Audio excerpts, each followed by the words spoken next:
apa, bagaimana game itu bisa memacu kreativitas anak-anak. Wah, ini dijelaskan, dia pakai rujukan dan sebagainya. 2 halaman tanpa ngomong, kertas itu diberikan kepada saya, masuk kamar.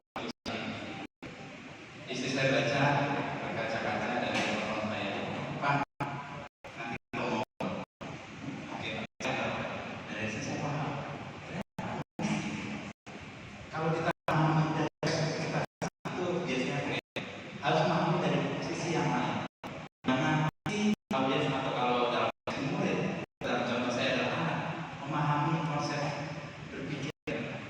Dan kalau kita cuma pokoknya komunikasi nggak ada. Ya mereka akan menuruti kita, tapi dia menuruti tanpa sadar. Itu bahaya. Menuruti sesuatu tanpa sadar apa yang dituruti itu kan kayak orang disuruh masuk di kamar itu aja. Dia punya istri saya dan saya senang karena dia tulis 2 halaman. Saya tetap main dan saya menyampaikan saya sebagai murid dan itu bisa apa buat kita jadi gitu. Yang ketiga,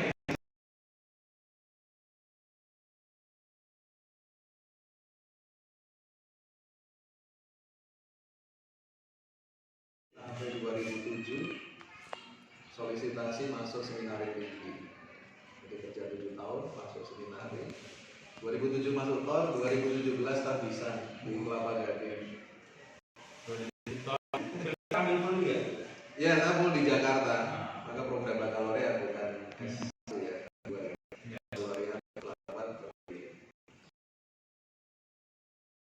Tadi Romo tadi yang bisa di sini Romo Guntur tadi terakhir ya ke Jogja setelah itu Jakarta. full Jakarta dengan Di SF juga. ya STF karena dia di bawah apa bukan Sebelum Romo, sebelum Romaldo banyak. masih besar Romaldo pulang saya gantiin dengan Romo Rossi setahun, Ambrosius Romo setahun, atau Vincentius Rosian juga setahun, Romo Fano beberapa bulan. Jadi Romo 1 tahun, jadi 3 tahun tuh ganti-ganti pastor kan. Nah, saya kerja di Kompas, saya ngontrak di dekat kantor di Palmera. Saya di situ, saya udah berkeluarga, terus saya lahiran anak kan, saya gendong anak saya pagi. Dengar suara orang ketawa-tawa itu, gue kenal banget nih ketawanya nih. Dia kayak nyampe di rumahnya di mana, jadi ketawa, aduh kenceng banget ketawa. Besoknya saya ketemu dia dan nggak tahu ternyata seberang kontrakan saya rumahnya Romo. Udah di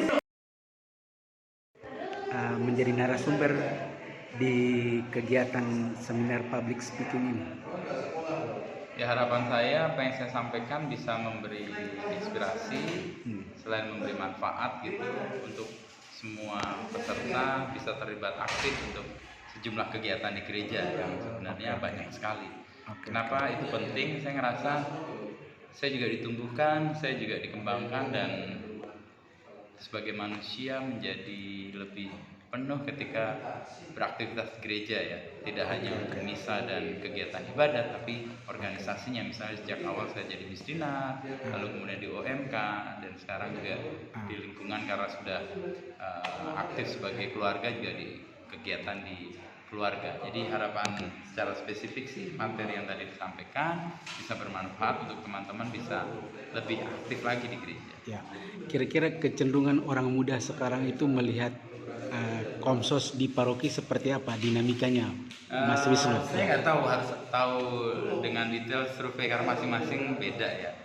Wilayah atau gereja. Tetapi memang ada kayak gap ya antara Komsos dengan audiens yang mau disasar, misalnya anak-anak muda gitu ya. Ini juga pertanyaan paling umum diajukan di gereja-gereja dan mayoritas gereja. Kenapa kok anak muda sekarang nggak banyak terlibat di kegiatan gereja? Meskipun di paroki ini saya lihat tadi penuh anak-anak muda. Ya mungkin pertanyaannya bisa dibalik dengan pertanyaan berikutnya, apakah kegiatan yang dilakukan oleh Komsos itu relevan buat anak-anak muda sehingga anak muda mau terlibat? Kalau relevan sih harusnya keterlibatan ada. Dan kalau nggak ada keterlibatan mungkin perlu dilihat ulang sebenarnya yang dilakukan Komsos itu udah relevan belum dengan kebutuhan atau kecemasan kegemasan atau mimpi atau harapan anak-anak muda sekarang. Cerita tadi soal produk jurnalistik feature yang ditulis oleh Mas Wisnu, saya tertarik bagaimana menggairahkan anak muda sekarang untuk bisa menghasilkan produk feature yang justru memikat untuk para pembaca kita gitu. Pertama ya kemampuan dasar yang dimiliki yaitu sikap dasar yang skeptis, nggak mudah percaya, nggak mudah percaya atau ragu-ragu, itu mengantar untuk keingintahuan, kemauan untuk mencari informasi atau dalam konteks kita mencari kebenaran. Dan mencari kebenaran itu kan bisa dilakukan dengan cara riset atau observasi. Nah, keasikannya jadi wartawan kalau tulisan yang feature yang bagus itu kalau dia observasinya bagus, liputan lapangannya bagus, ngerti detail-detailnya, sehingga banyak bahan yang bisa dia pilih untuk dijadikan feature. Beda kalau observasinya lemah, jadi ya bahannya itu doang, jadi nggak mungkin punya kekayaan informasi atau detail, tapi observasinya banyak atau luas, dia memperkaya dan atau memperindah atau memberinya bagi tulisan. Kuncinya kekuatan di observasi, ketemu narasumber, melihat situasinya, ngobrol, tapi kalau kita lakukan kita lakukan karena nggak dapat.